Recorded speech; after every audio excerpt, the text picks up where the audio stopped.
Hi everybody, I'm Lorrie Reynolds. I'm here with Zephyr and Pixie to show you how to teach loose leash walking.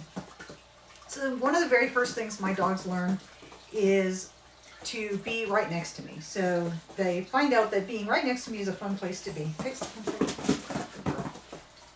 I dropped a treat. Zephyr's trying to find it. Zeph. There you go. Good boy. So once they've learned that this is a fun position to be in, it's fairly easy to teach them to walk on a loose leash. You're going to bring them into the position. And then you're just going to take one step forward and you're going to feed right there at that one step. And I apologize, I know my head's going to get cut off on some of this video. Take another step forward, reward, take a third step forward, reward, and they get used to being next to you as they walk. It's really important to be consistent when you're teaching loose leash walking. So if I'm outside and my dogs get distracted by something and they want to pull on the leash so that they can go sniff or go see something, then all I do is I stop and I take one small step backwards, and as soon as they release the leash pressure, then I praise them and bring them back to me and reward. As long as you're consistent with that, they learn fairly fast that if they want to go see something, they have to leave slack in the leash. So once they have let all the tension off of the leash, then I'll walk towards whatever it was that they wanted to see. So say there was a patch of grass they wanted to sniff, and they were pulling me, which he won't, but they were pulling me and wanted to go see that patch of grass. As soon as I felt tension, I would stop. I'd take a little step backwards.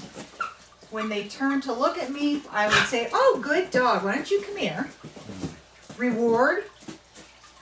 And then I will walk towards whatever it was they were trying to sniff. So they learn pretty quickly that if they keep the leash loose, then I will allow them to go see whatever it is. If they pull the leash, they just keep moving further and further away. At first, this is really hard with new dogs because they always want to go see all the new things.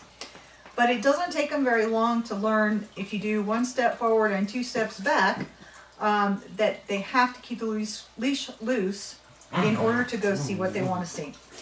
One of the things you'll need if you ever decide to do stunt dog is a informal heel. So you're going to heel around the ring both when you go in and when you exit.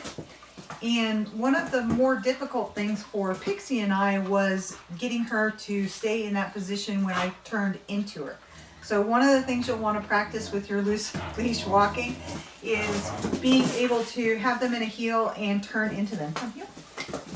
And so I know I'm cutting myself off, but you can see that Zephyr's staying pretty well in position even though I'm putting pressure on him and moving in. Yeah, it's good dogs. That's going to be an essential skill for you if you ever decide to do stunt dog. I'm not a big fan of the no pull harnesses or the correction collars, and mostly that's because you're not always going to have those with you. And they're tools rather than training the dog. So I look at management is one thing, and you use tools or gates or whatever for management. And then actually training the dog is when the dog understands that this leash should never ever be tight.